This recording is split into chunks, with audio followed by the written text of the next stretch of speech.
Do you know how many days Teddy, you have? Yeah, I got 152 days. Nice, man. Congratulations. Yeah, thanks. Yeah, dude, I downloaded that app. It's like Yeah. And I just got a new phone the other day. My other one took a shit, and it was supposed to like copy over because the iCloud transfers everything or whatever.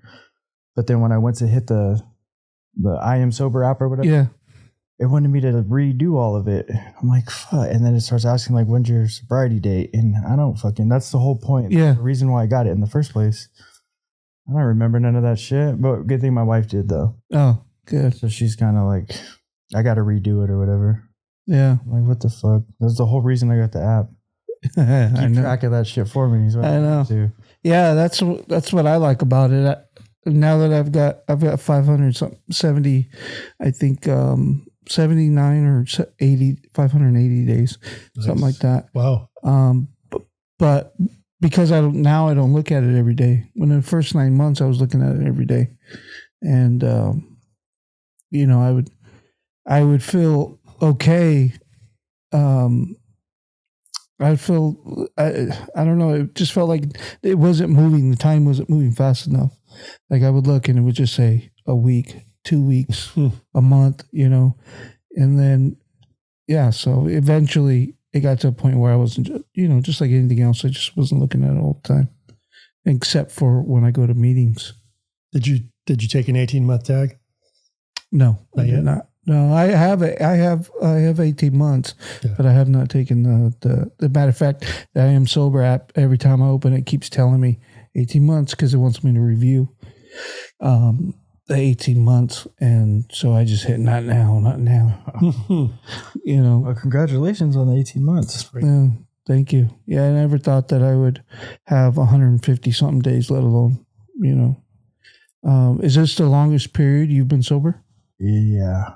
Well, since you started, when did you really get into the alcohol? I started drinking pretty good. I started drinking when I was 12, but pretty good when I was like maybe like 13, 14. I was drinking pretty good, but just like mostly just beer and stuff like that. Just like more social type stuff because I always wanted to like hang out with older guys and stuff like that. So.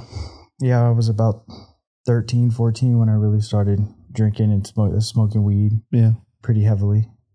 And then, I just kept going, But mostly, though, just beer and smoking weed and stuff. So you said you were hanging out with older guys? Yeah. Were they people in your life that you looked up to? So I was born in LA, and we had like a little cul-de-sac, and anyways, it was only like maybe 2 or 3 kids my age. All the rest were older guys. So I think it started there, wanting to like fit in more with them and stuff. And I remember the first time like drinking. It was because the middle school and the high school were like connected. So I think it was 6th, 7th. Or 6th through 12th. Yeah. And, when I was young, I was like, oh, I want to be like these guys, these guys are like cool guys or whatever. Mm-hmm. So that's like, when I started pretty much fucking up, when I started, trying to be cool and fit in. So I started with smoking and drinking. And then we moved to Bakersfield. And my cousin was already out here. I had some family who came out here also. But my cousin, he was into skateboarding. We would like the same shit. So he kind of like already had a group of friends and stuff. And I kind of just started hanging out with those guys, but we always drank and smoked. That was just normal, especially for at that age. We always wanted to get fucked up. We were always just trying to party. What was family like prior to that? Mom, dad, brothers, sisters? Yeah, I got a little sister, and it's a trip. I'm born on December 2nd. She's born on December 1st. So we're fucking a day apart. Mm. That's always pretty cool. But my mom. You're a day apart? A day apart. She's the 1st of December. I'm the 2nd of December. Trippy, huh? So 5 years in the day. Okay. Yeah, because I was wondering if you guys were actually just twins and one happened on one day, one happened. Because that almost happened to my boys. I have twins and it was 11:50. One was called like at 11:59 and the other one was called like at 11:59 and some change. But I think it was 12. I think he was just making sure they got the same birthday. What a trip. Yeah, it was at midnight. So hurry up and yeah. 2 separate birthdays. Yeah. You're ruining the whole thing. Yeah. That's a trip. That's cool. Anyways, good. Yeah, my mom and my dad, I grew up pretty normal, like a middle class family. My mom worked and my dad was always he was a sheet metal guy. Fabrication. I don't know exactly. I know he was in the union. I don't know what he did, but exactly what he did. I know he worked with sheet metal. But yeah, he was kind of a mean dude though when he would get drunk. He was an asshole. And I grew up kind of being scared of my dad, because my mom's a badass mom. She's the best. But my dad was always like, when I got in big trouble, he was always the punisher, Yeah. So I always kind of grew up scared of him. And then, as I started getting older, like I still remember like certain things that he would do where it scared the shit out of me. And then it made me not want to be around him. Because he ended up getting busted when I was young. My sister was still like a little baby. Oh, they got my parents split up. Yeah. But they were still together. Mm-hmm. So they had my sister when they weren't married. But we still lived together and stuff. But anyways, this fucking dude ends up... He I don't know what his trip was, because I told you guys we lived in the cul-de-sac. He hated people parking right there. And our neighbors were tweakers.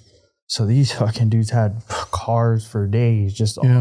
Some cars didn't even run, but they would try to park them on our side of the street. And my dad would trip on that. And I always remember like thinking like, what's the big deal? But now that I have a house, I don't trip that hard. But when I see a car, I'm like, who the fuck's parking in front of my house? Yeah. He took it to another level. He got all hammered drunk and fucking made some kind of crazy... It was like a baseball bat. I remember because I found it later and I remember tripping on it. Like, what the heck? It was a baseball bat with like he tried to make like a machete type thing or like a musket without a rifle though. He like duct taped a big old knife to the end. He went out there and started tripping, telling them to move their cars and stuff. Or it was a whole deal. But they ended up jumping my dad because there was a lot of like younger dudes who like to just drink and hang out, right? And they were tweakers right there. So they ended up jumping my dad, and I remember watching it, and like my mom fucking crying. It was like a whole thing. I remember like it was just like horrible, Then he gets busted, and then I don't even know where I'm going with this. What were we saying? We were just asking. You said your dad ended up splitting up, and that you never like wanted to be around your dad. Cause shit like that. That's where I was going. That's where I was going with it. He does crazy shit like that. So he went to jail, and then it was just me and my mom, and then my sister, and then things were cool. And then he got out, and then I remember we picked him up from jail, and then which is like over by Magic Mountain, and I lived like in Bellflower, so it's more LA. Mm-hmm. And then on the way home, he told my mom to get beers or whatever, so he's drinking, and then he's trying to like. They got in an argument. I don't remember he's like pushing on her or trying to hit her or something. But I remember my mom fucking kicked him out of the car. And then he ended up going back to jail that same day for fucking falling asleep in someone's yard or something. And they called the cops. So then he got busted again. And then my mom was okay or a little bit, but without my dad there helping out, we ended up like kind of struggling, I remember. And then somebody tried to break into the house like 2 Fridays in a row. And I think the cops kind of spooked my mom because it was at nighttime. Yeah. And they were like, oh, if people are trying to break into your house at night, it's probably like personal or something. Some shit like that. My mom got all spooked. Because it was twice in a row, on Fridays back to back. So she got spooked. I mean, I was spooked too, when you're a little kid and the alarm goes off. It's like, what the fuck? Yeah. What's going on? So that's where we moved to Bakersfield. Well, how old were you when that happened? I was 12. Yeah, I was like 12 years old when I moved to Bakersfield. And Yeah, I've been in Bakersfield ever since. I'm 31 now. Yeah. And then my dad ended up getting out. So my mom started struggling. And I always grew up around drinking. They both drank a bunch. Yeah. But mostly my dad would always drink though. But my mom would just drink like on the weekends or, have a beer here and there. But my dad was, he was an alcoholic. Mm-hmm. But my mom started struggling and she started fucking around with meth.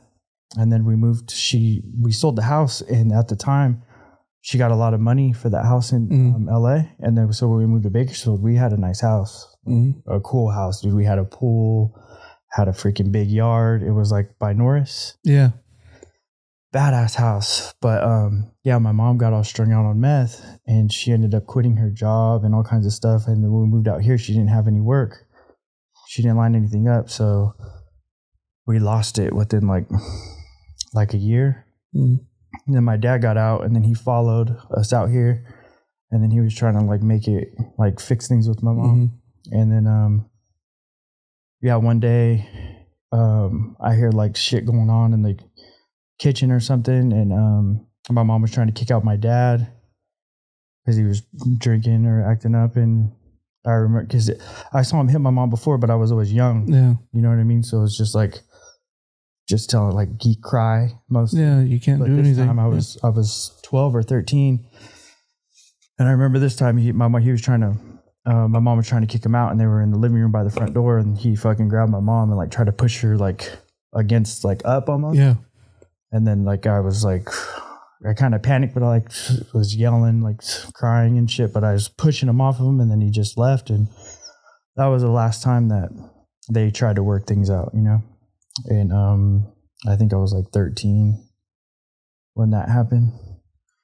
And then my mom ended up so it was crazy though when my mom was all strung out because a bunch of random people would be at the house. Yeah. She started having bad friends. And then that's when I started doing I think my mom felt bad. So she started buying me alcohol. I would tell her, give me a pack of cigarettes. She would, ask her for buy me blunt, stuff like that. And then my house, whenever people came over, my buddies and stuff, it was okay for us to get fucked up because I think she felt bad because she knew that I knew she was fucked up. So then that kind of really got me off to the races, because I thought, oh, it's okay. Yeah. Yeah. Especially those years, it's formative years. Yeah. Yeah. I mean, what else? You've seen it from both parents. Mm-hmm.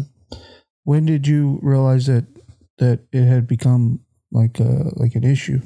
When would you say that you had that moment of oh shoot, I got an issue with it? Did it take all the way till you were 30 for that to happen and say, oh man, I got a problem? Or do you recall a certain time that, was it this time you quit, last time you quit? When was it? When I first realized I had a problem was whenever, honestly, dude, I think it was whenever I was messing around with pills. And, that's when I knew fuck, I can't really control myself when I fuck around with pills and control my actions and then bad shit's happening. Yeah. That's when I realized damn, this is a problem. I'm fucking out of control. What was the drug of choice? Was it alcohol and drugs or was it just one or the other? Well, now that I look back at it, it was alcohol. And then that just it was always a progression. Right.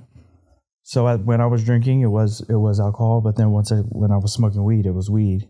But then once I started doing coke, it was, always I was in love fucking so many different times with whatever. Just depended which one I was doing. There was a period where I loved ecstasy. There was a period where I loved coke. And then once I found meth though, that was the beginning of the end, really. I can relate to that because, when I, even now, when I find something that I like, I'm head over heels for it. That's all I do until I, for one day, for whatever reason, veer off course and do something else. and then I go head in and that, you know, it's always like that. And it was like that with drinking, it was like that with drugs too. Yeah. You know, when I smoked weed, you know, and then one day I just quit, and then alcohol picked up, you know, picked up pretty bad. See, our stories are really similar. My dad was a terrible alcoholic, but I didn't know him. He drank so much. He drank himself right out of the relationship with my mom, and I never knew my dad. So then my mom was an addict. Well, she's an addict, but she's got 30 years clean. Oh, okay. And so, but I would smoke weed with my mom. You know, she didn't care if I had alcohol in the house. And then I was kind of dancing around all these different drugs. There were older people in the picture, older kids when I was younger, and I drank some alcohol, and that was like, oh, this is great. Mm. But it didn't really, I was never an alcoholic, not like my father, but smoking the weed and everything. And then I did meth, and I was like, oh, this is incredible. This is the shit right here. And then I had a real problem. And then so I cleaned up, went through a residential program, cleaned up, and then I started taking pills when I was working in a hospital. Someone gave me a prescription for, I had a legitimate issue. Never took pills. I took those and I was like, this is great. Lost control of that. So I was like that. Anything I would take, there's no way. Yeah. I would just lose control of whatever I took to make me, I always say, leave this planet. So, I have 701 days today. Wow. And so I was like that. But meth was the one that would always, that's the ghost, man. That thing would always come back and haunt me. And it's just, I mean, I'm lucky to be here, just like you're lucky to be here. But alcohol never, I don't know, alcohol never became my thing. But it's similar. We have, a little bit similar stories. I have a baby brother, and, my mom would buy me cigarettes and stuff like that too. And I would have my friends over. I had a couple of friends I was allowed to have over, and it was okay if we got high or drank in the house, when we were in our teens or whatever. It was, hey, your mom's cool, that kind of thing. Yeah. But my mom was badass too, because she had to fend for herself. She raised two boys. My brother and I are 10 years apart, but I was a shithead, and she was doing her best to manage her addiction, manage 2 jobs, keep the lights on and the, food in the fridge and all the other shit, creature comforts. And then, whatever, she did her best.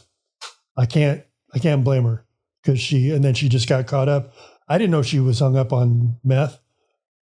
My friends would tell me, and they're like, dude, your mom was fucking high. And I'd be like, fuck no, my mom's a saint. Yeah. Yeah. I didn't know. Yeah. And then years later, she told me, and I was like, oh my God, I don't know if I didn't want to see it, if I truly didn't know what was going on, or if I think it's hard when you're around somebody all the time to see the change. She hit it well. Yeah. It's difficult to like see it when you're there every day with the person, because you see it gradually happening, where if I see you today and then I see you in 6 months, it's like a big change, like, well, wow, what happened to you? She's got such strong willpower, though. She's one of those people in that very small percentage of people that just decided one day, I can't do this anymore, and then just stopped. That's what my mom did too. Yeah. Yeah. My mom did the same thing. It's that generation, man. She fucked up for a little bit, but I used to hold it against her. Like especially when I started getting in trouble, and then she would try to tell me something, and I'd just be like, I was a fucking asshole though. I didn't want to hear anything anybody had to say. I was fucking 17 years old, and I knew everything. Oh yeah. You couldn't tell me shit. My mom tried to say something. I go, how do you figure you could tell me anything when you did the same thing I did? Like, you showed me some of the shit that I know, but now I realize, like, she didn't want me to go down that, do the same shit. And my mom was a badass, so she always made sure we had food always had a place to stay, always had good clothes, all the sports me and my sister wanted to play. She was fucking, she's the best. She's made sure fucking we had all that sort of stuff. But my dad, on the other hand, that dude just fucking. Do you see him now? No, I haven't talked to him since quite a while, probably like quite a while. I can't even remember, maybe like 2012 or 2013. So it's been a good 10 years. It's been a good while. I got a letter from him when I was busted though, and he was just saying fucking I'm a dumbass, and I try to tell your dumbass fucking you were doing some stupid shit, and fucking when you get out, he was in I think like Arizona or something, and he was saying he was gonna fucking like pick me up and show me how I'm really supposed to be living and all that, and that was the only time I ever heard from him. Yeah. When did you get busted, and what did you get busted for, if you don't mind sharing? So I've been busted a bunch of times, but the 2 times that I was busted for like a little bit of time, the first time was for it was all behind drugs. Yeah. Also, but the first time was for residential burglary, mm-hmm. and the second time was for it was like receiving stolen property or something. Yeah. Yeah, but that's just because heroin shit, dude, is just that's an ugly drug, and that shit had me. It had me where it was just like it didn't matter what or who was in front of me. I wasn't gonna be sick. Yeah. It doesn't. God, isn't that crazy? It is crazy, and some of the shit I did looking back, it's like, what the fuck was I thinking? You don't even know that person. Yeah, it's just like, what was I thinking, man? That's so stupid. Yeah. So stupid, and just it's disease, it's just nasty. That's disease. Yeah, it's the nature of the disease it's insanity. It really is. Yeah, pretty crazy. But I haven't talked to my dad in a long time. I got married April 22nd, and I haven't talked to my mom since like 2 weeks after my wedding. But I don't know.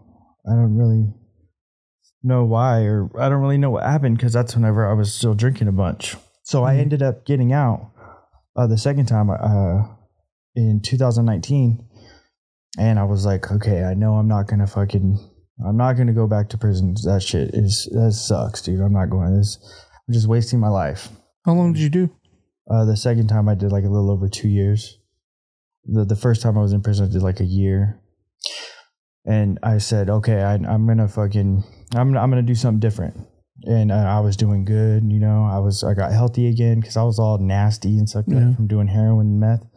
I was all nasty, and I said, oh, okay, I'm gonna figure this out somehow.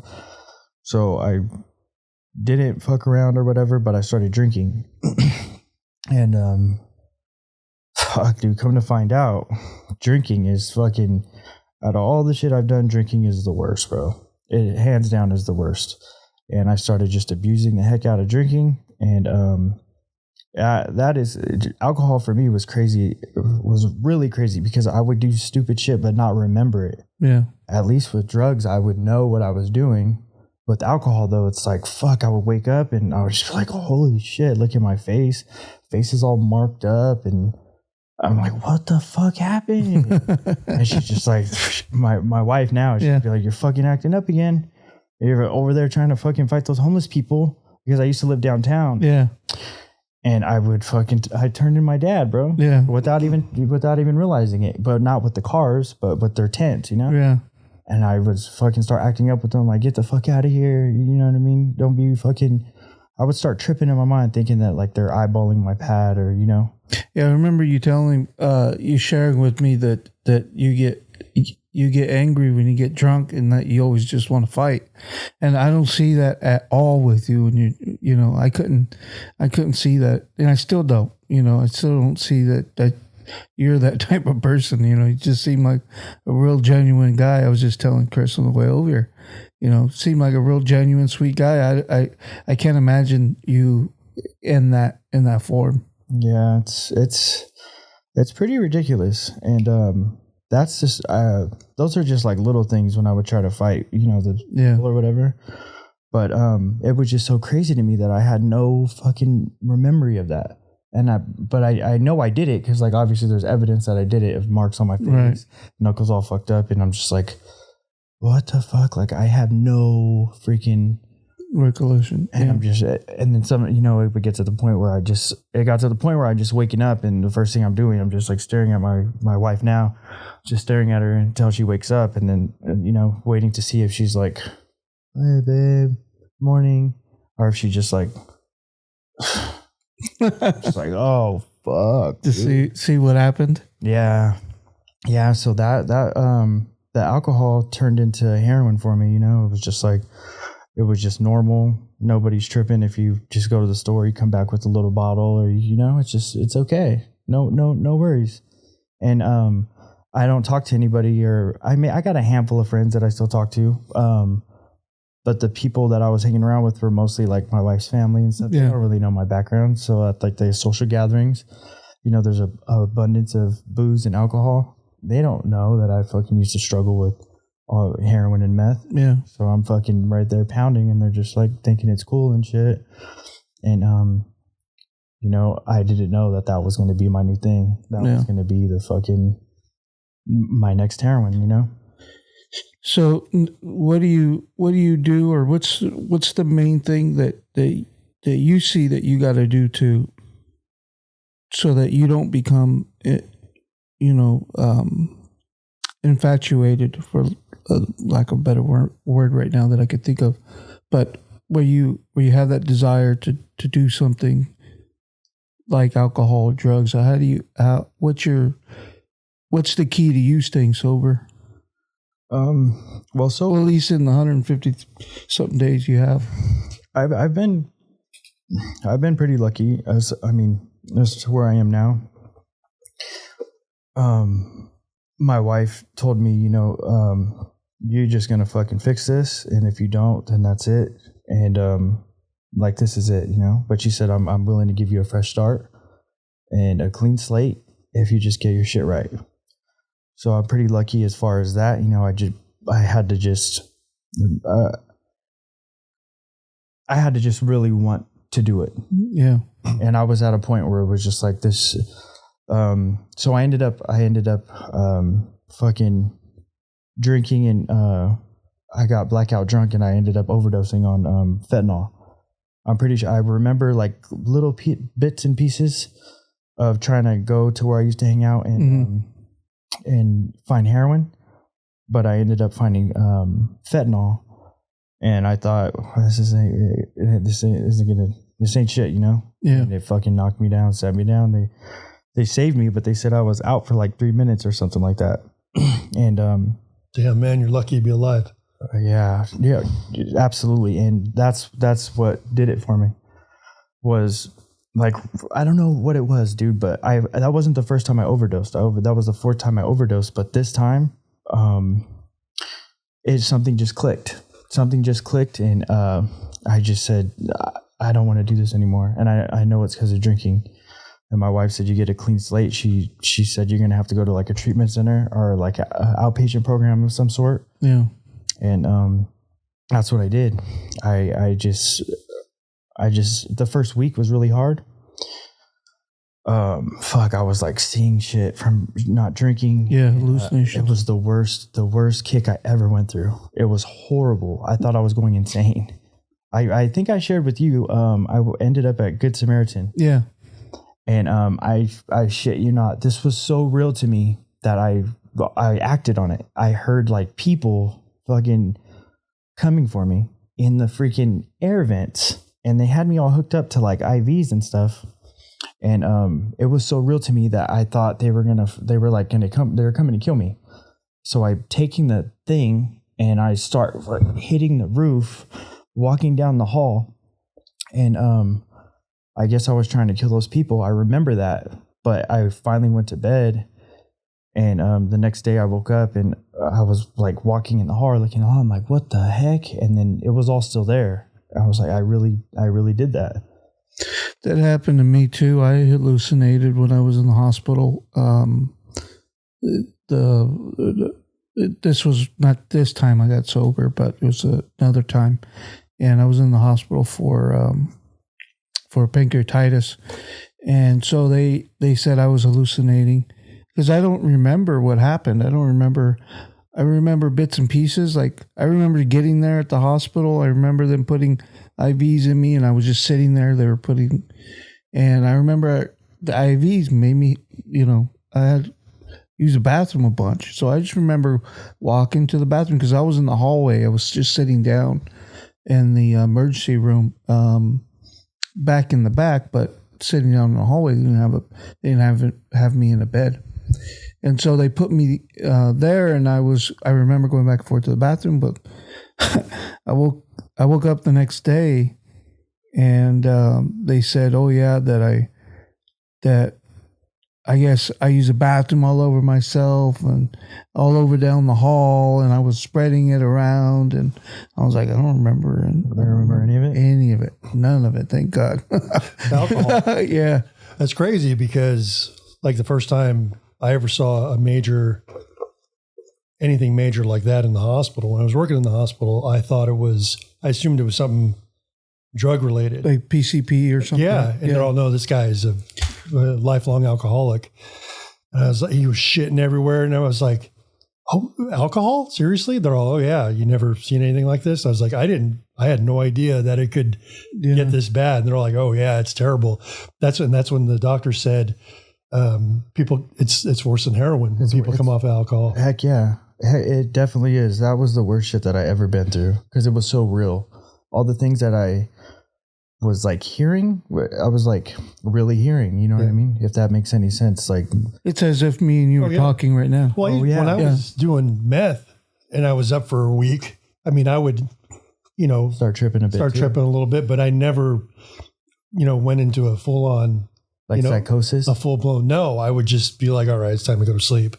Yeah. And then just, go to sleep, whenever. And so it was never like that. I'd seen, it's crazy. I had no idea it's crazy the way alcohol is. It really is. Yeah. You don't hear a lot about that.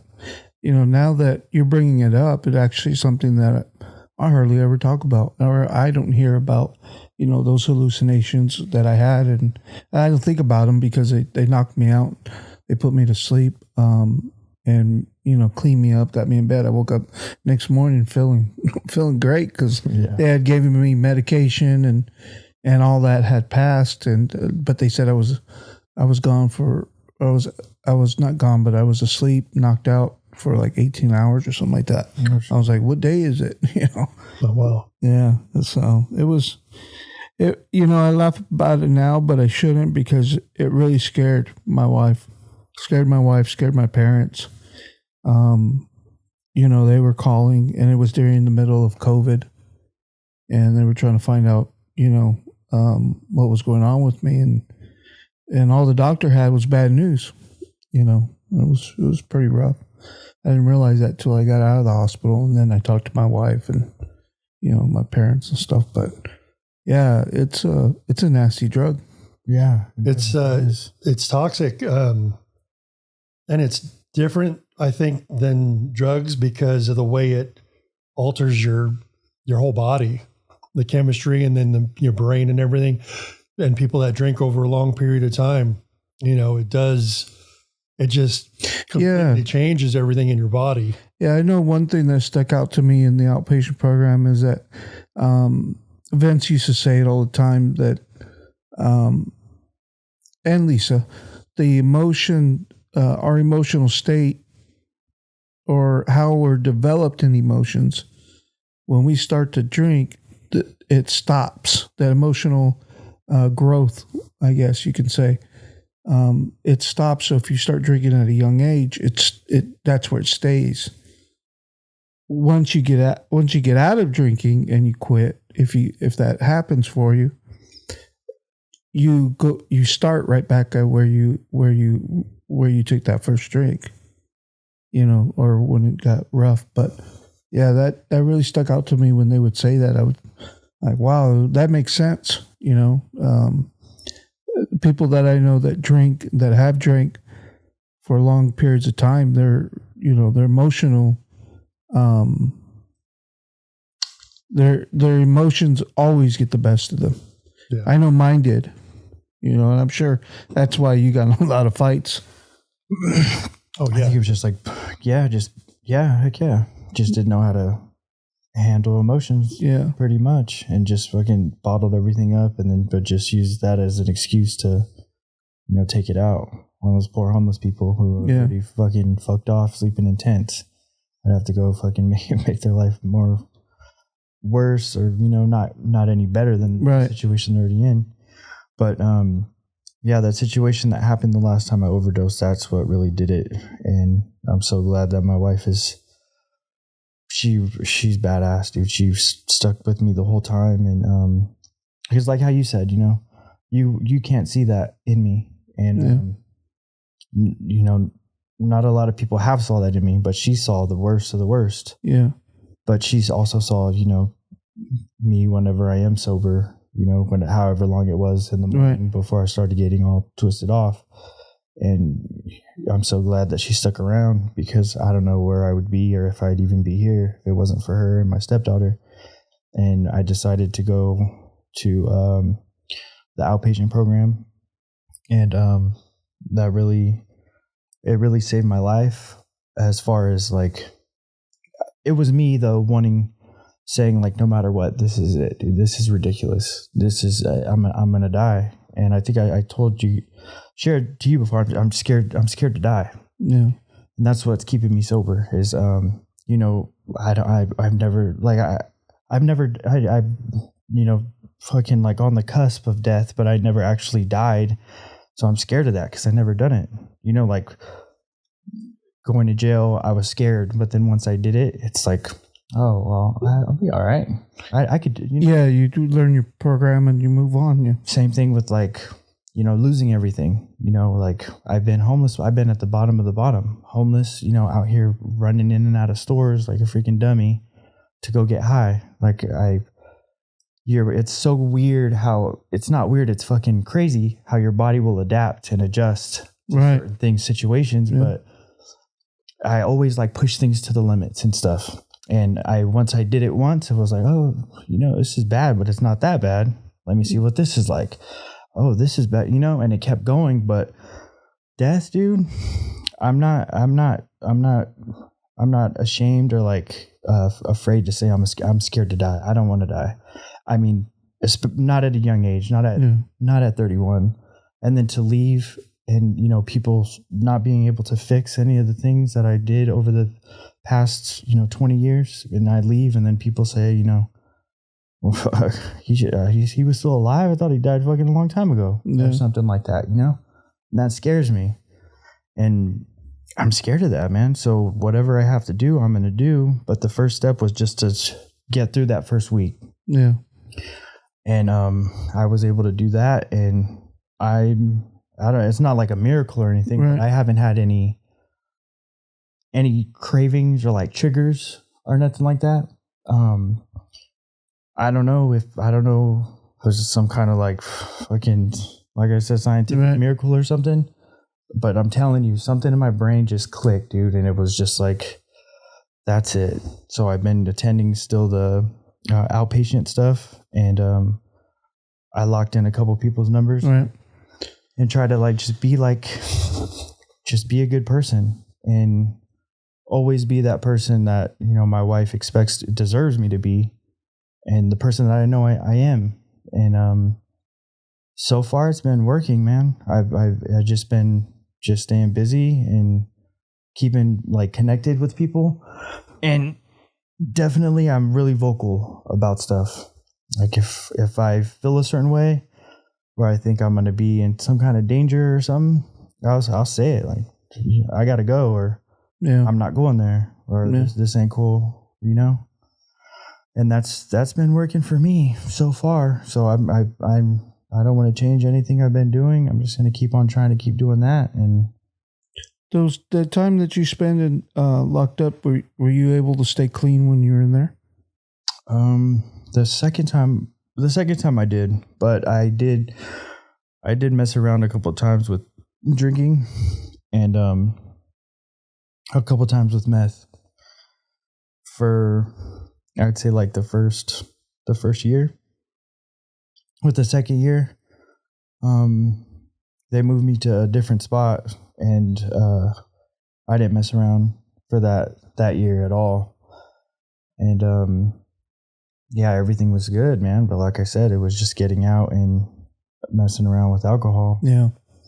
Put you right back in the same spot, if not worse. Yeah. Way worse.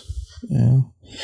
You know, it's pretty amazing that you really are. We talk about it a lot that we all could be dead right now because of some of the stuff that we've done. But you, man, the life you've lived in your first 31 years, going to prison twice, overdosing 4 times, that's usually what you hear from 50, 60-year-olds. You don't hear that from 30, 31-year-olds, And I think what also has helped you is maturity too. I'm sure you think different. I know that I thought different at 31 versus, 17, 15, of course, 18, So, but yeah, man, you're that's pretty, you really are lucky to be alive. And,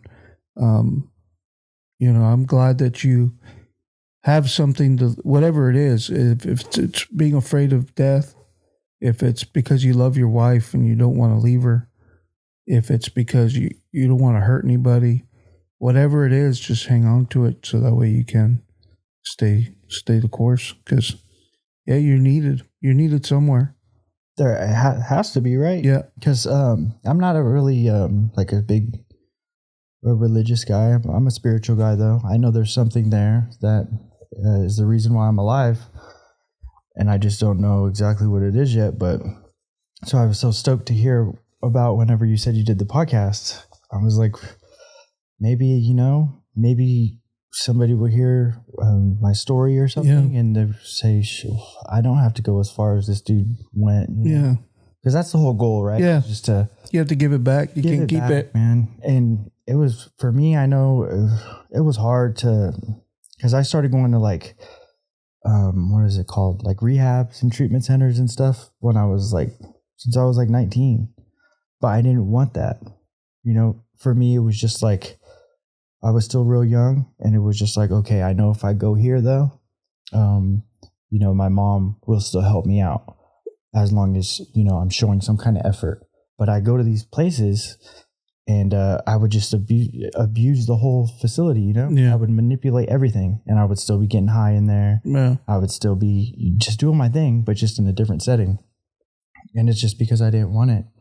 And sometimes, like, I want to tell people that I see, like, in my normal life, in regular life, I kind of want to, like, not like give them advice, but I don't want to sound like, I don't want to preach to them, because I know when I was there, you wouldn't have listened. If somebody told me something, I'd be like, dude, you're just a pussy, dude. Like, you can't hang. It's all right. Just say you can't hang. That's what I would, Yeah. So it's kind of like, now I'm at that spot where it's like, I'm those guys who used to tell me back in the day, like, listen here, youngster, you still got a long life ahead of you. You stop fucking around now. You could do something. And I'd feel like, you're just burnt because you're all old and fucking, you couldn't handle it. Now I'm that guy. Yeah. So. Yeah. I don't think it takes a lot of,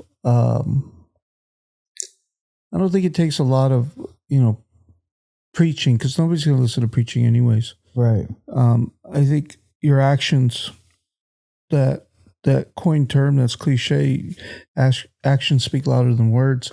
When they see, the people around you that did know you, and they see you, living life, and it's not just that you're successful at something or that you've turned, everybody thinks of a success story that, oh, he did drugs, now he's rich, or now he's this, now he's that, now he's,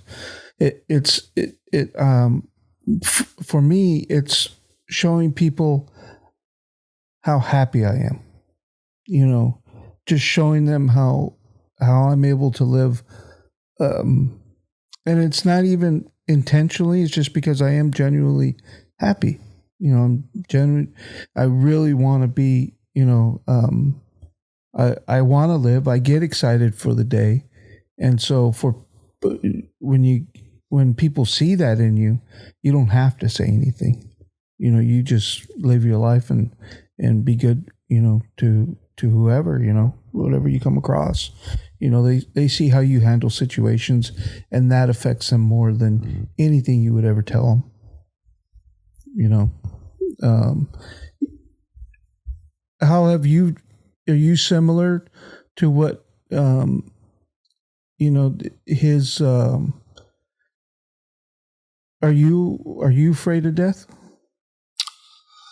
I've faced it, you know, with my health, you know, and with my addiction. You know, I always say Right. I have two diseases that are both chronic, progressive, and fatal potentially, you know, Right. left unchecked. And so, honestly, yeah. And it was more so when I was using, because I was like, I'm going to leave all these people behind, and they're going to have this fucked up memory of their father, their husband, Right.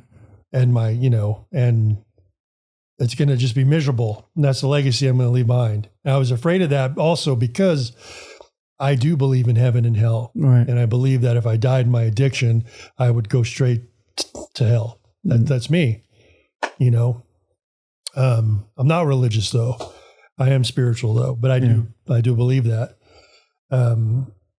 But you know, I could say that I'm not, but then I wouldn't be completely honest. I would just, I think I kind of understand, you know, what you're saying. Like for me, I'm more afraid of death now than when I was using. Yeah. I'm more afraid of it now, but not because I'm afraid of what's going to happen. I'm not afraid of me going to heaven, because that's what I believe.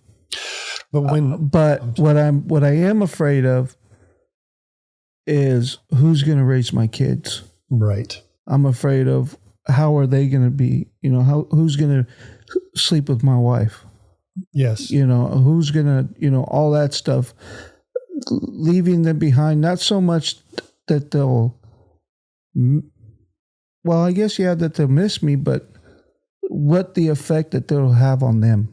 Right. Not necessarily the effect that it have on me, but the effect that it has on them that has me scared to death. Right. And if you believe that you're going to go to heaven as a Christian, like I do, you know, a lot of people say, well, you'll see them again. That's no comfort, because I'm leaving people behind to live in this world. This world's messed up. Yeah.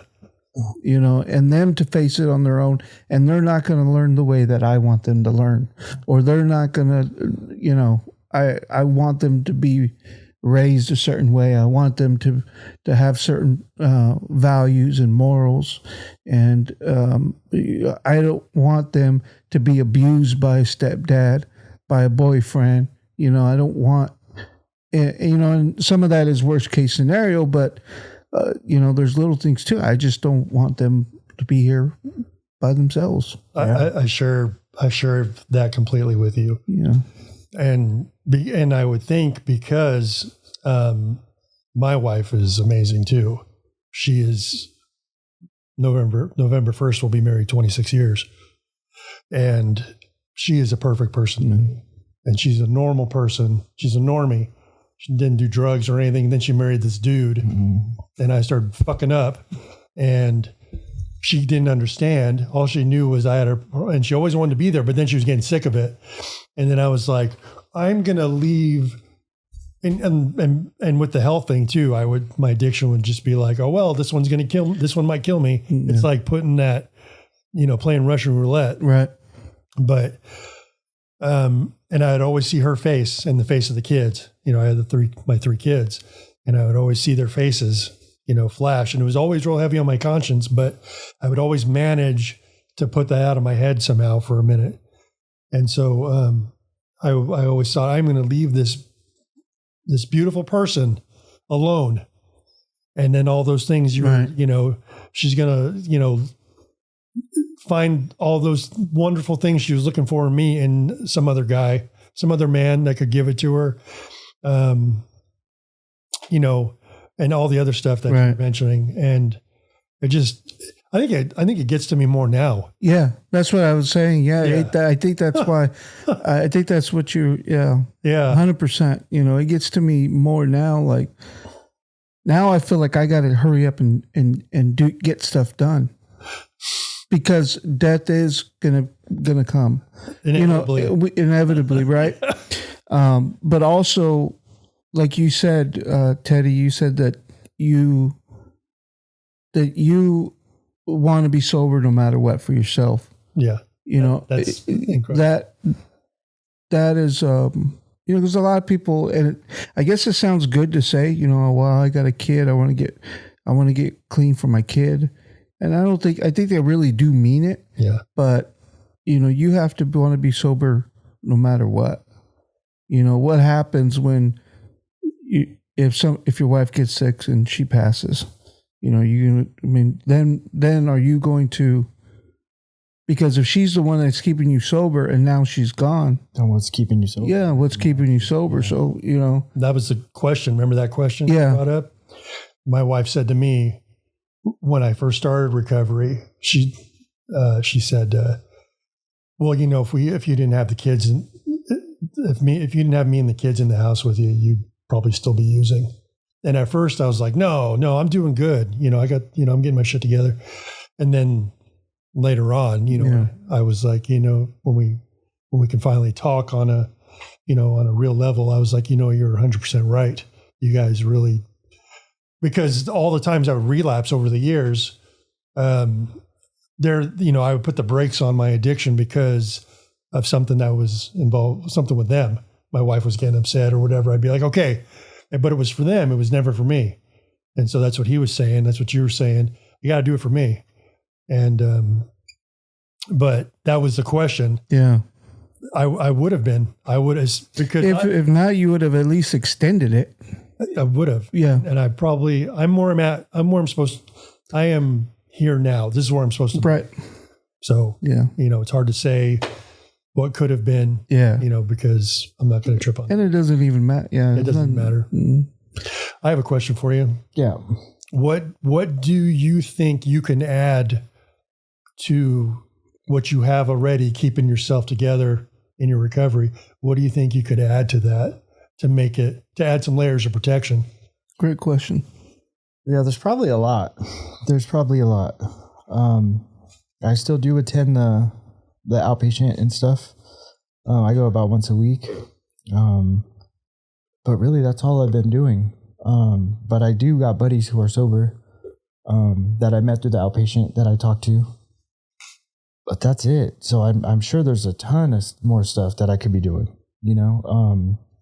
I thought about maybe doing like reaching out to talk to like continuation school kids and stuff, because I know they do that. So when I went to the continuation schools, they did that. I was thinking about something like that.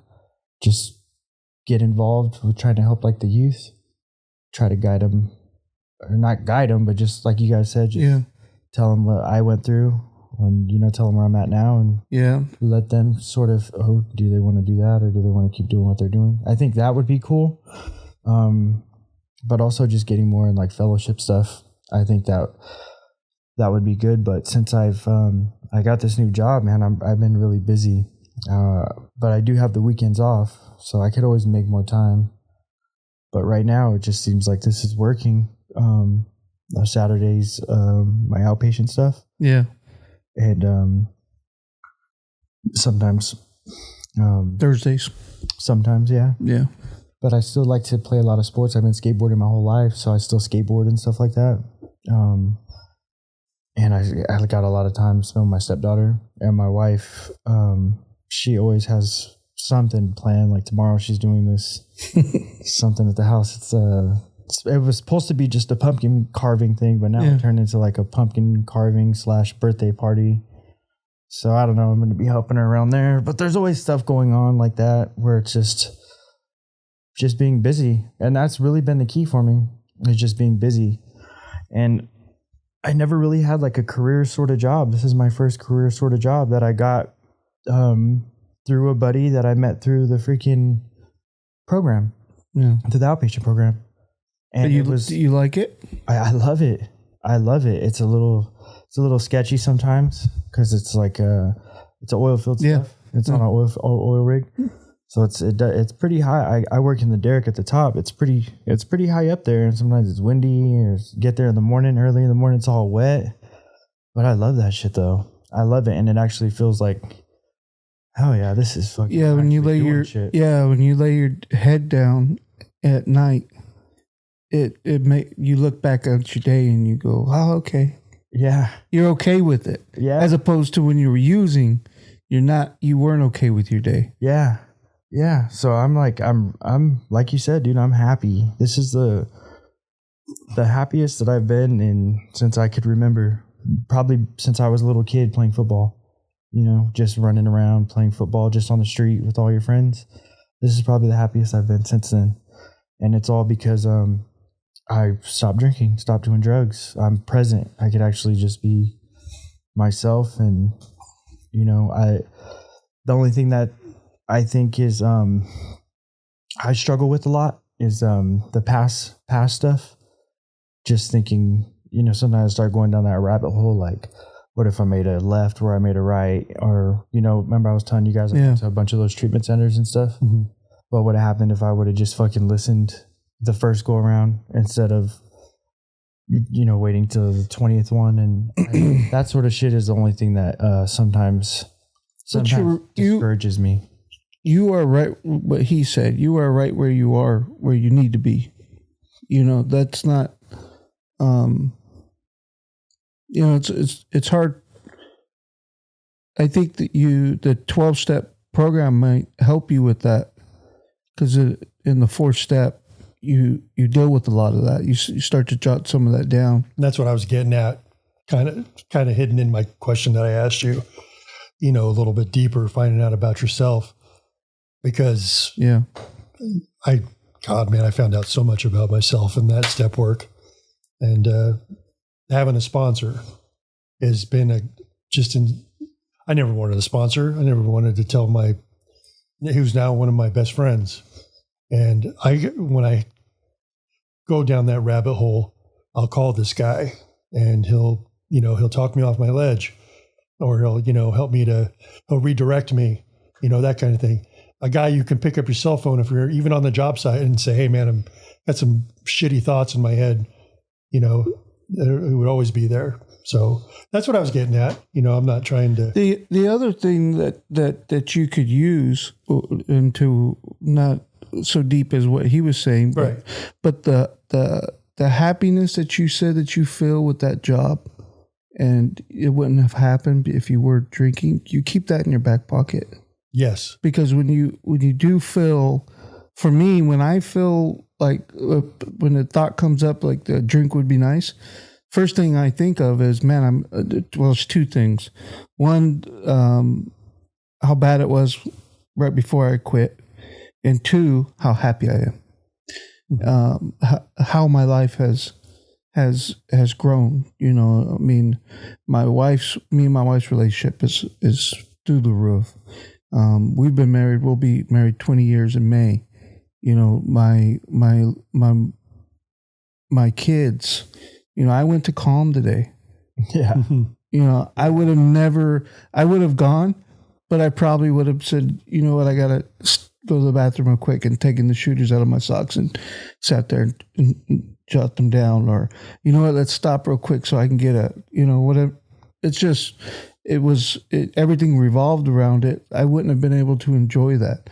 I wouldn't be able to see my kid. My kid picked up one of my cameras and he likes to take pictures. So I said, have at it, break it. I don't care. Just have fun. You know, it was, so I'm able to, like you said, that being present, you wouldn't have that if you were using. I definitely wouldn't.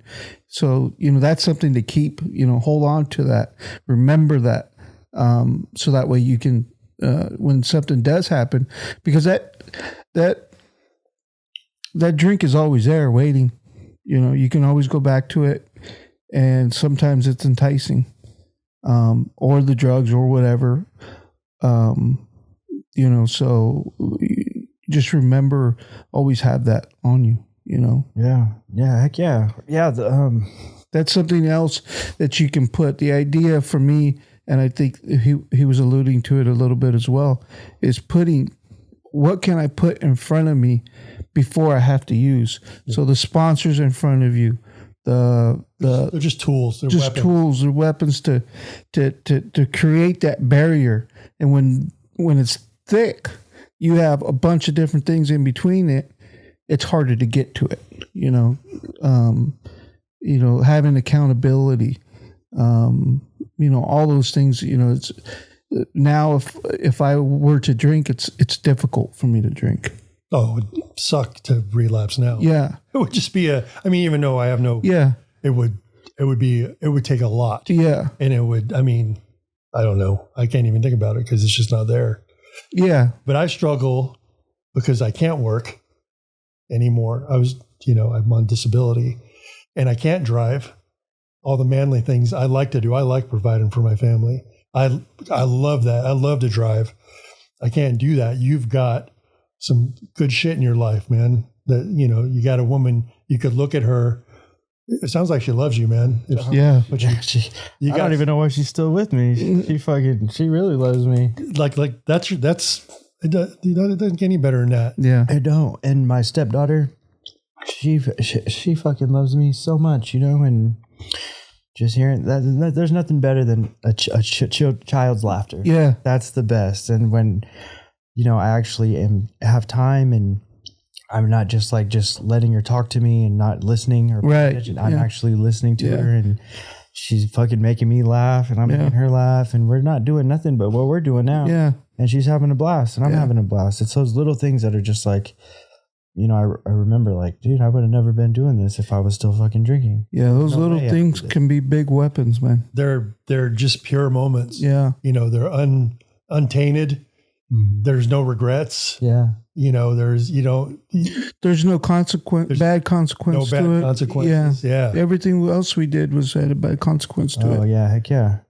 That's I mean, many consequences. Yeah. And then, you know, even you know, for me, I didn't go through the long prison terms or homeless or anything like that.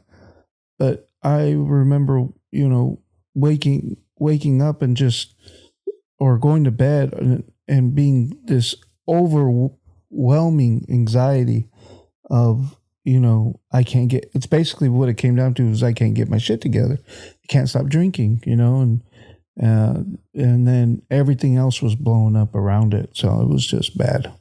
But you ask a question. At what point did you already ask that? No, you can ask it. At what point during all this did you realize you had a problem? It was when I first did meth, but the little did I know that was just like that wasn't the real problem was heroin. That was when I was about, I think 18, 19 years old.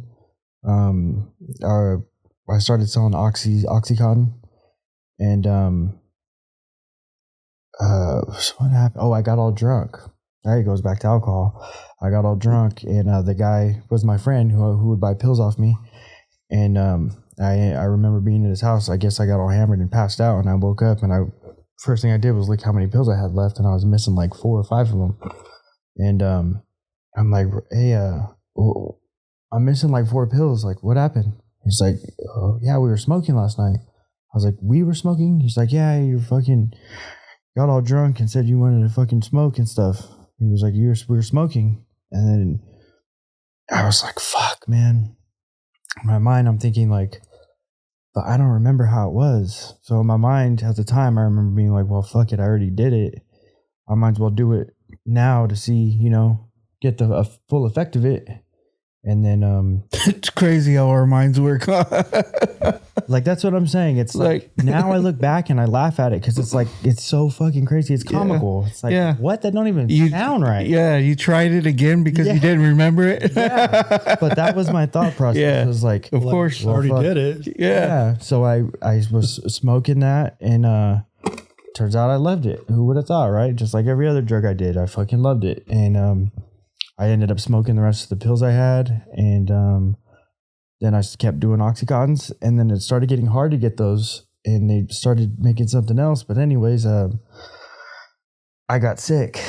That was the first time when I ran out of pills, I got sick, and I went back to my buddy's house, the same dude, and I'm like, fuck, man, I don't feel good. And I had no idea that you get sick off these things like that. And he was just like, yeah, you're it's called kicking. You're kicking. And I was just like, well, let's fucking make this good. Like, what are we going to do? And we ended up doing pills for a little bit. Maybe it lasted a month or so. And then it got really hard to get them. And found out heroin's a lot cheaper than Oxycontin. A lot cheaper. And he says, yeah, we're going to get black. tar. We're going to get black, and don't trip. It's the same shit. And I was like, I remember being scared, but being so sick where I was just like, fuck it, you know? And that's how I started doing heroin. And with that's when shit got really, really bad. That's when it got like really grimy and really nasty, and all I wanted to do was heroin, you know? And that's a life changer. Yeah. Heroin's a life changer, because meth, if you're like hanging out with a bunch of tweakers, if you got meth, you know, smoke it with whoever. But with heroin, dude, it's not like that. If you got heroin, you're not sharing or nothing like that, you know. You're gonna have to try to kill me to take my heroin. That's how bad it is. You know what I mean? So that was where it went really bad, really fast. I was close to heroin, man. I was like, because I was out of pills. Yeah. I was on a pill kick for a while, for years. And God, I did not want to be sick. I don't know. And I started looking, I was like, oh, you know, you could find it anywhere. Yeah. And so I was close. But then I was like, no, what are you doing? I had like this momentary lapse of reason type of thing, moment of reality. It was that like I would never do that. I would have. Yeah, but you would have, yeah. And I ended up at the methadone clinic. Yeah. So I was on methadone for a year. I didn't want maintenance. They asked me if I wanted maintenance or taper. It's like a lifetime program, right? The maintenance one where you start. I was like, I do not. Yeah, I said no. Yeah. No way. They tapered me. I was on it for a year, and they tapered me off of it. And I haven't abused pills or anything. It's been over 10 years. For that. Awesome. But I mean, you know, it didn't keep me from doing the other shit. Yeah. But the pills, yeah. Yeah, those pills were fucked. And I went to Highland High School, and that's where I graduated from. But I went to like Foothill and East, and then I went to a bunch of continuation schools. But they weren't fucking, like, we weren't doing pills like that. We were just doing coke and smoking weed and drinking, sometimes ecstasy and stuff. Well, I went to Highland, and it was all Xanax and Roxys. That was the big thing. And that was like, that's where it all fucking, you know, and then it progressed to heroin. And then I ended up being homeless at, I ran into my cousin, and then I was homeless with him. We weren't homeless though. It was kind of like we were staying at my cousin's buddy's house, but it was like a tweaker spot, and it was nasty, dude. But I ended up living there. And there was a lady there, and she was a heroin addict also, but she slammed it. And one day I got sick, and I remember I was working at Logan's, and I was sick, dude, so I wasn't gonna go. And I remember just laying there, and I was like, fuck it, I felt so bad. I just went to go ask that lady, like, hey, you got anything? And she was like, I was real young, you know, so they kind of like took, not, I guess, kind of pity on me. Yeah. She was like, yeah, I got like some cottons or something. She's like, but I already got it pulled up in a needle in a rig. Yeah. She was like, you're going to have to shoot at me. And I was just like, oh, fuck. And then there it goes again, you know? I was at that point where I was so so sick. I was just like, all right, but you got to hit me though, because I don't know how to do it. And then boom, what do you know? I fucking love needles now. And then anything to make the sick go away. And then that's whenever I started slamming heroin, and then I started slamming heroin and meth, and then it even got worse. You know what I mean? And everything was progressive. It was super progressive, and it was always it started. Now that I look back though, the root of it all was alcohol. That was my thing, and I remember, being fucked up at like little kickbacks with buddies or going to parties, and I was that dude who would pass out and fucking end up with dicks all on his face. You know what I mean?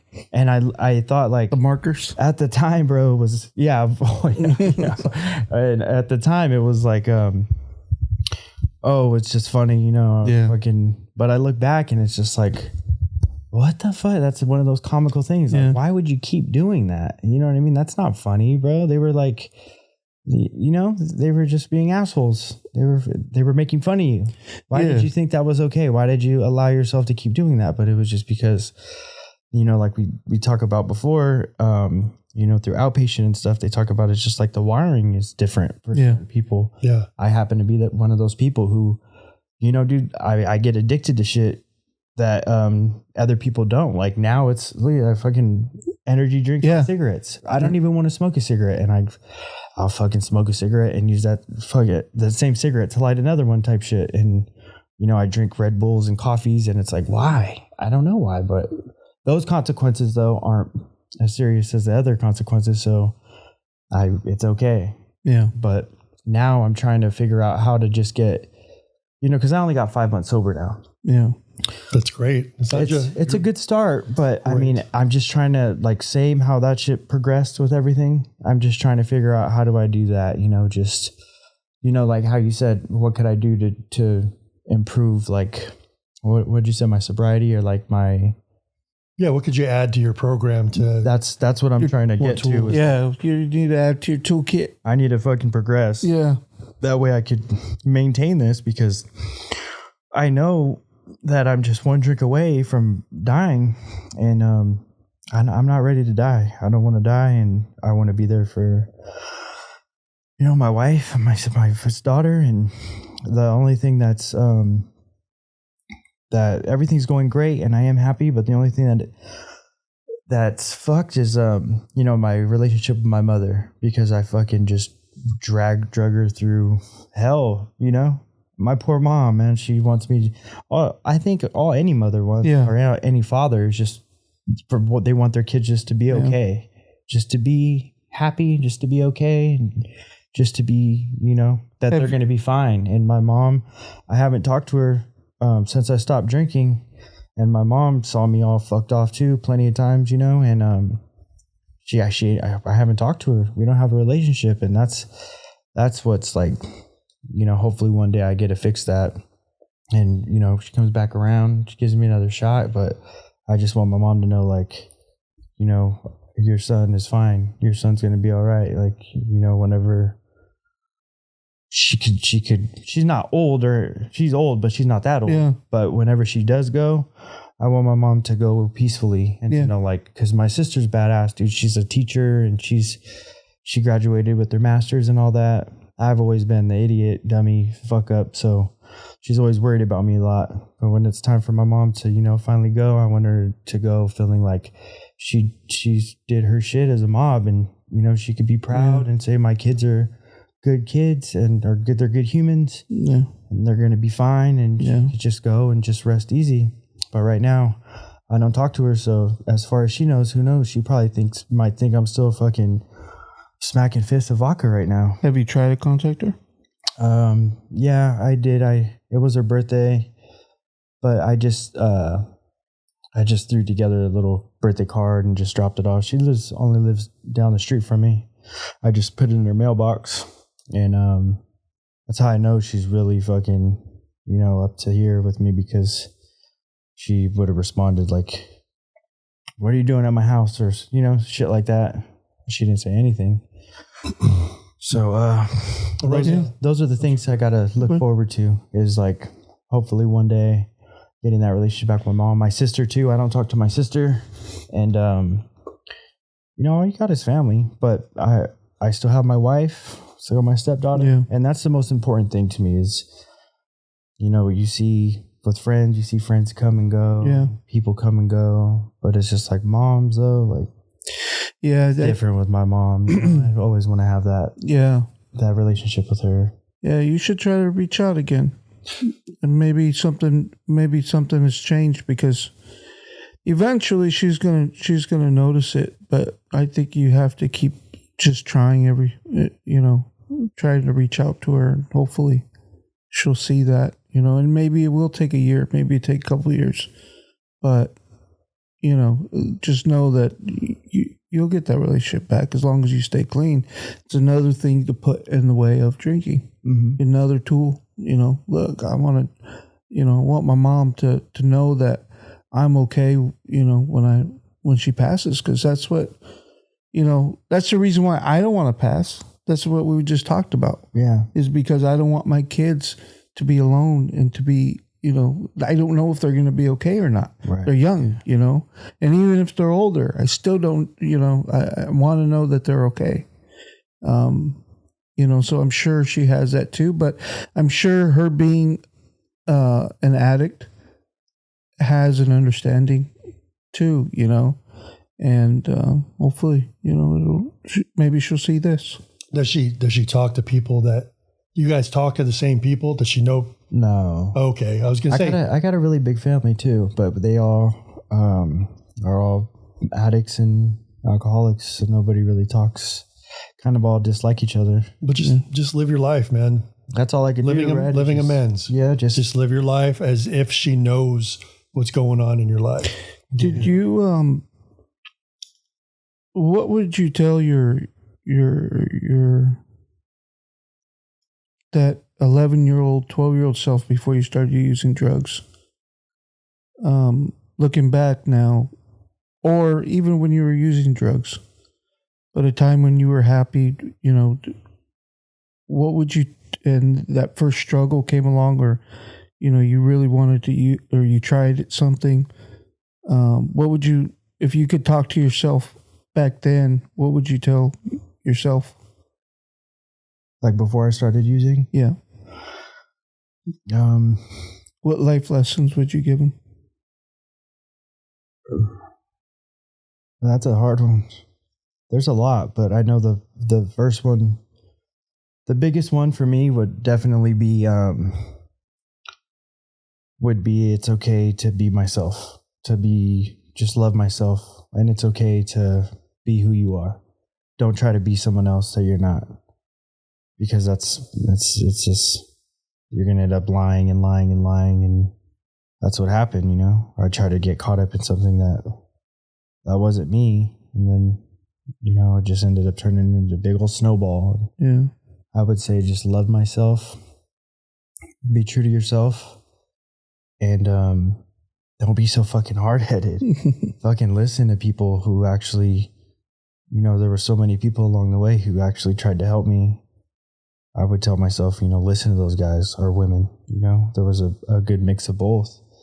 I had every opportunity to go the other way, and, could have been something totally different, but I just didn't want to listen to nobody. So I would say, don't be a knucklehead, don't be a hardhead, fucking listen, and love myself, and spend time with family. Because I think I was always in a rush to grow older, and it wasn't cool to be around family, I don't got time for family, and now, fuck, like, I fucking miss my family a lot. So yeah. Those were the three ones for sure that I would go back and tell myself, do good in school, listen to people who know what they're talking about, love myself, be true to myself. Yeah.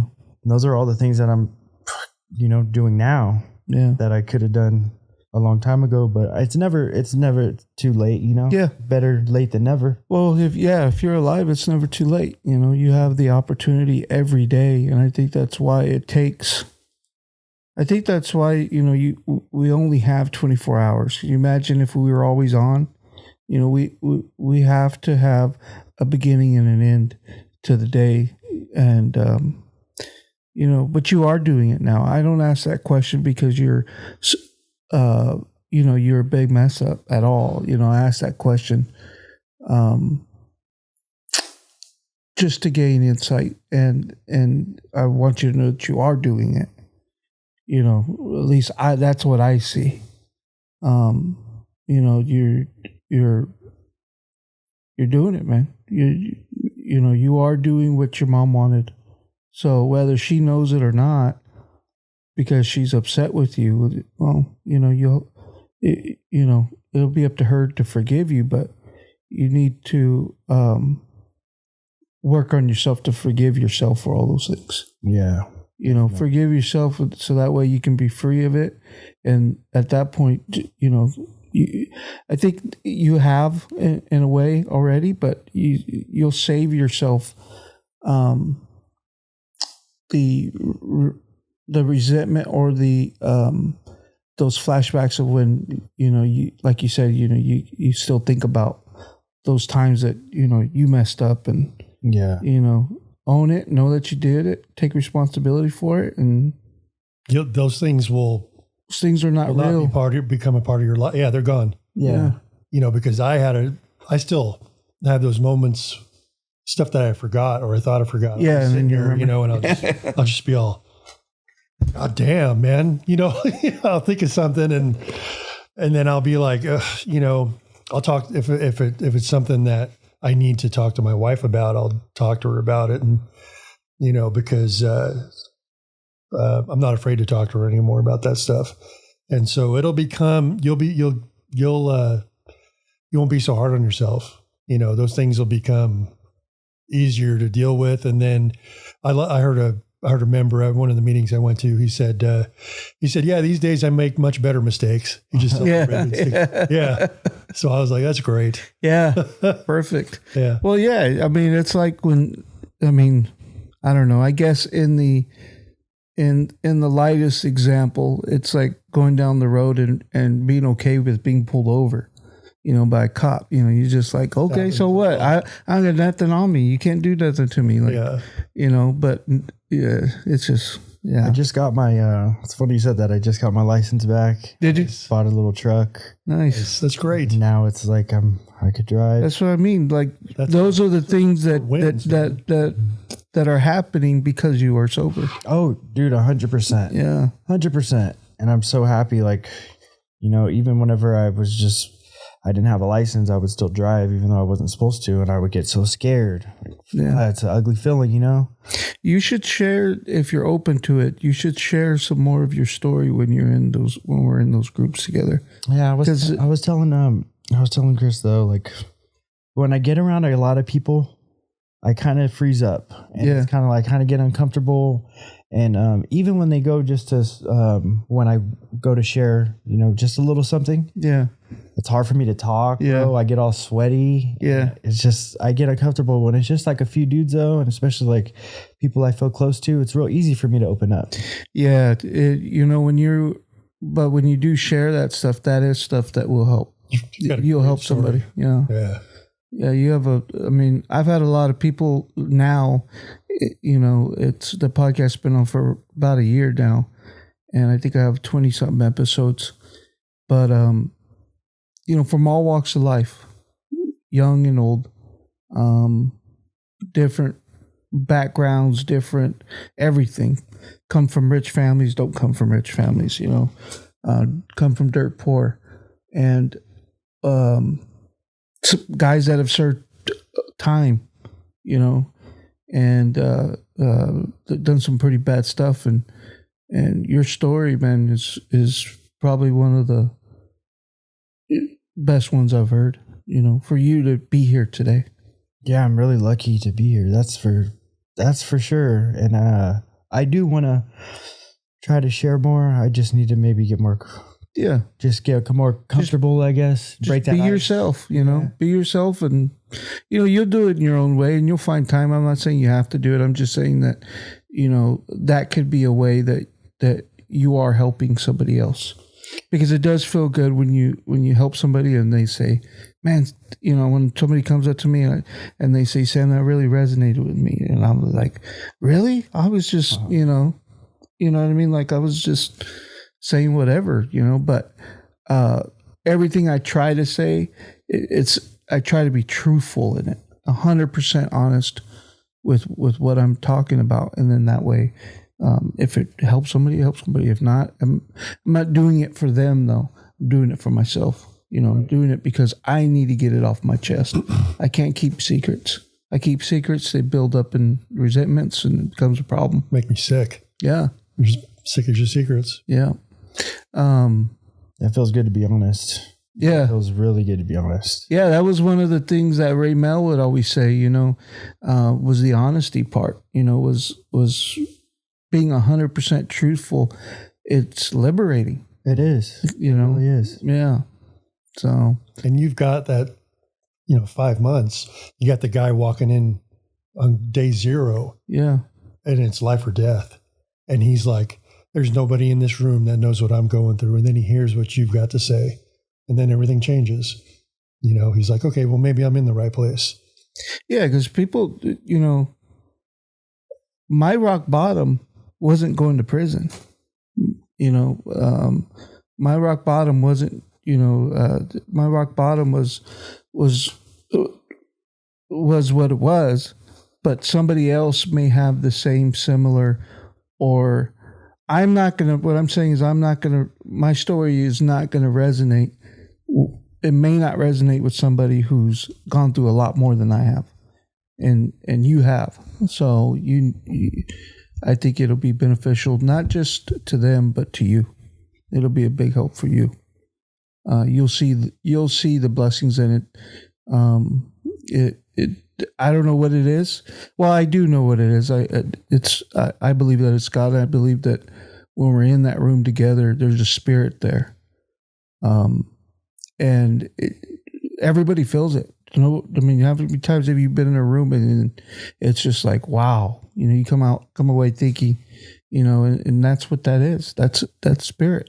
That's God being in the presence of us, and he's probably up there clapping, saying, thank you. You guys are finally getting it. You guys are finally being honest. He's not worried about the language. He's not worried about what you did. He's not worried about how things, it's all, and that's how I try to look at it. It's not about where we were, it's where we're going. It's the willingness to want to be healed. Yeah. Yeah, because there's a lot of people that don't want to be healed. There's going to be people that are going to be alcoholics until they die because they don't want to. And then there's people that don't get the choice. They may have messed up just once. There's those too. But die. Yeah. Overdose. Yeah. Yeah. Yeah. There was a point where I was just like, this is what it's going to be. I'm just going to be a dope fiend for the rest of my life. For a long time, I was okay. Yeah. I was happy with that. And it's just, that's so ugly, man. It's not a good way to live. And now I get to be honest. And I was telling you before you came over here, my wife went to Arizona the other day to go see her sister graduate from Grand Canyon University. And she left. And dude, usually she would be, I don't think she would have went if I was still drinking. Yeah. But she was able to go and everything was just smooth. She knew where I was at because I've shown her, that I'm not going to be sidebacking. Right. She knew I was at work. Oh, we were going to do the podcast on Wednesday, but I got held up at work. Yeah. And I was telling them too, it's always when I have plans, shit like that happens. But my wife came back. Everything was cool. I didn't do shit. I was so tired when I got home. I took a shower, ate, and went to bed. But it felt good when my wife came home, Yeah. And I could tell her, she's like, hey, babe, how are you? Good. What'd you do? Nothing, Yeah, it's wholesome and very wholesome. It felt so good. Yeah. And I could sit there and listen about her trip, and she's telling me all about it. And I'm actually interested in what she's saying instead of being all hammered, like, hurry the fuck up. Why is this taking so long? Being an asshole. Now I'm just like, I don't know, man. There's just so many different things that I feel throughout. I don't know, how long have we been sitting here? 20 minutes, and I've already felt so many fucking different feelings. But it's because, like, how you were talking about, bro. Yeah. Like, I started using at such a young age, and all my shit is shortened, like, emotionally. I don't know about physically, I still grew and shit, but like the mental part and stuff. So I still feel myself get all giddy when when we start talking about stuff that is in, that we go through shit like that. Yeah. I get all giddy and I'm start getting passionate about it and shit, like a kid, bro, like a kid talking about fucking McDonald's or something. You know what I mean? Yeah. We never did that when we were on drugs, and we never even did it for drugs. I think the only time I take that back is when you have a full bottle. When you start all over again and you're like, okay, I'm good for a minute, or you have a big bottle of pills. Or I just copped a big bag of dope. Yeah. So, I'm like, yes, I'm set for, and it's that goes away. Yeah, it goes away so quick. Temporal. But that wholesome moments that you have now, those are all tools. Use them, dude. What would you tell somebody who is on the cusp of being sober? In your 5 months of being sober, what you've done, what you've learned, what would you tell somebody who knows they have a problem or thinks they have a problem, that's contemplating getting sober? What would you tell them? Man, see, that's a hard one, because that's that's what I was talking about earlier, where I see people and I know they're struggling, but they won't say it.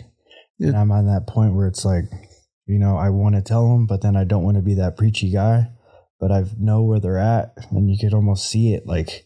They're doing it thinking that, I know, but they're doing it thinking nobody knows, they're really hurting. Yeah.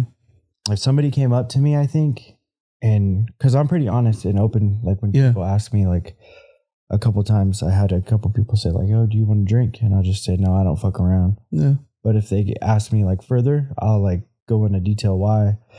But if that was the case and I told somebody and they came up to me and told me I'm thinking about, stopping or something, God, I would definitely tell them that I would probably try to keep it light so they wouldn't feel scared or something.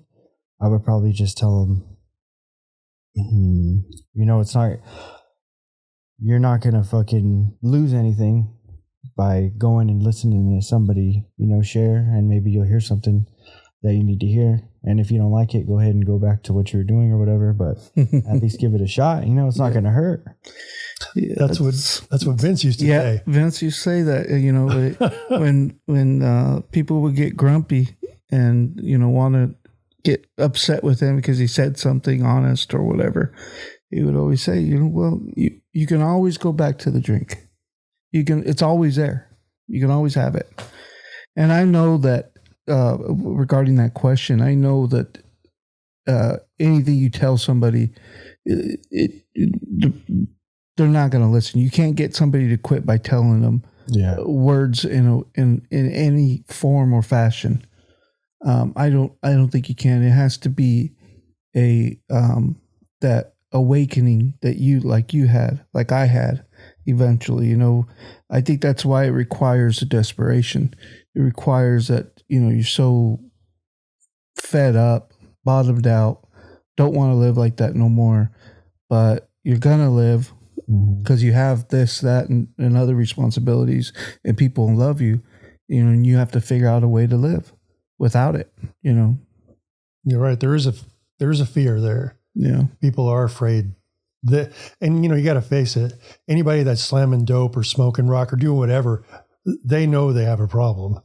They know there's something going on. They couldn't sit there and tell you with a straight face that, no, I'm good, but some people do, but it's not under control. And people are afraid. They're afraid of, this is all I've got. Yeah.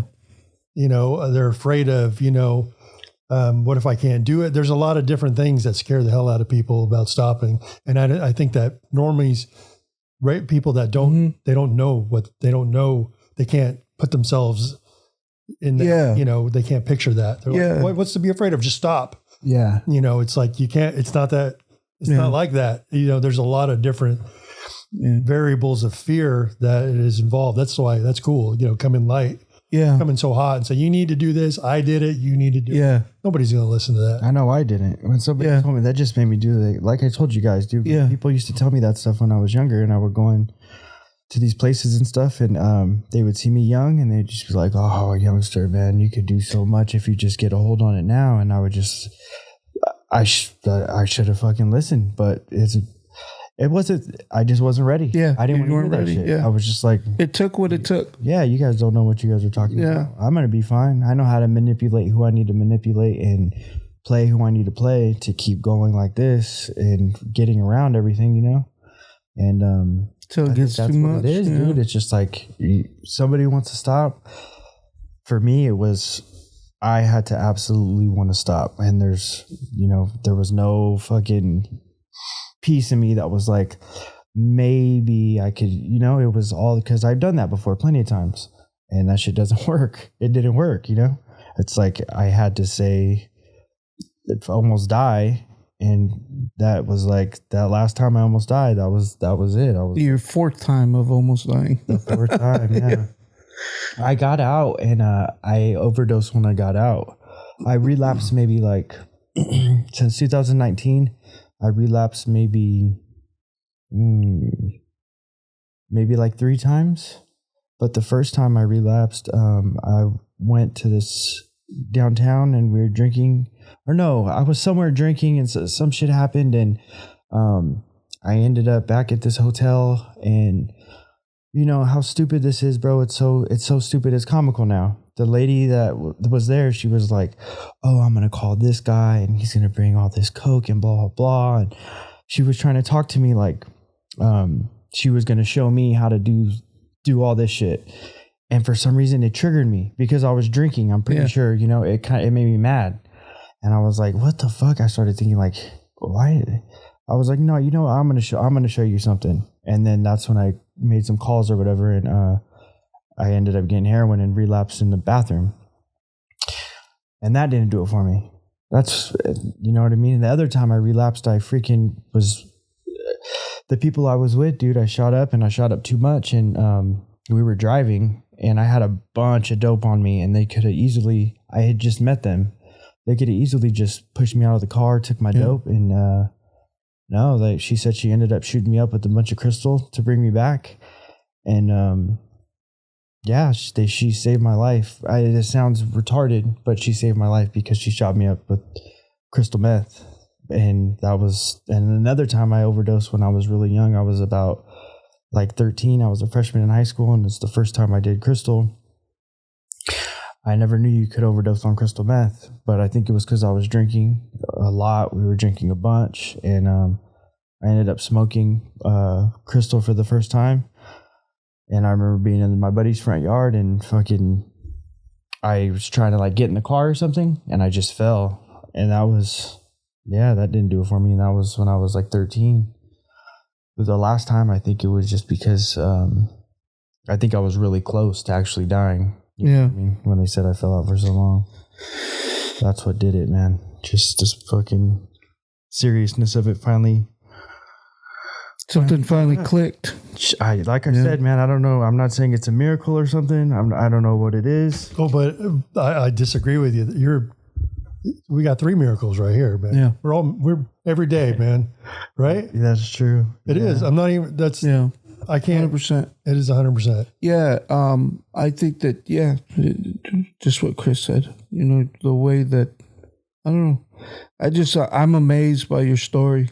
Yeah. I'm pretty, who has in their story that somebody shot me up with crystal meth to get me back, It's so you by you showing up to those meetings, I think you are, well, I shouldn't say maybe, you are, because you're still showing up, you're still running your program. People are going to see you and want to get some of that information, see how you're living, and you'll inspire somebody, even if it's just one person. It's worth it. But I mean, I think that's all I have. You have anything? We've been on for about an hour and 42 minutes. I don't want to keep you. Damn. Yeah, you said 20 minutes. It always goes like that. That was all giddy and all happy, bro. Yeah. Went by fast. Time flies so when you're having fast. fun, huh? Yeah. There's a lot of freedom in what you just did. This is like a little little mini meeting. Yeah, it's cool. So it's and I'm glad you got this going on, bro. Yeah. This is. I don't have anything else, so no. You can keep on talking. Oh no, I was just saying this is cool, bro. add. I don't got nothing. Yeah. I'm cool. I'm just happy to be here, man. Because this is cool. This is really cool that you're doing this, and I'm glad you found something for yourself. You know, but this helps people too, man. Because I watched the one with Lisa on here. Did you? Because Lisa's She's crazy. funny, bro. Me and my wife watched it together. Yeah, that was pretty cool. Well, she watched it before me, and then she told me I got to watch it, and then I watched it. She's funny. It's not PG. Yeah, No. she's funny. She's tight though, man. She's really awesome. She's really living it. She is. You know, she lives it, and she holds. Oh, I was going to ask you, do you take sponsees? I'm not in that place yet. No. How long is it before like Your sponsor has to release you. Yeah. what do you mean your sponsor has to release you? Your sponsor, like it's an honor system, but your sponsor has to basically say, okay, you're ready, go ahead. How long does that? Is it just depend on the person? You got to get through the steps. Yeah. I'm not through all of the steps yet, but I'll get there. Yeah. I was just wondering. I didn't know if you had any sponsees. You should eventually. You know, you need to get through it so that you can take some on because I know your sponsor hasn't released you yet, but you're like a sponsor to all of us in our group. So I appreciate it. You know, and so I'll get a new group going now that I have some more people. In the text, I'll probably send it out again. And then you'll be in the group with all the people that have been on. And it's cool. Chris keeps it going.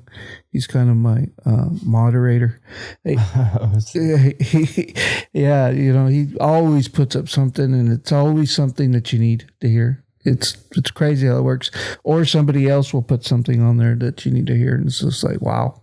That thing I put on there, this had nothing to do with recovery. It's just connection. Yeah. And friendship. Yeah. Yeah.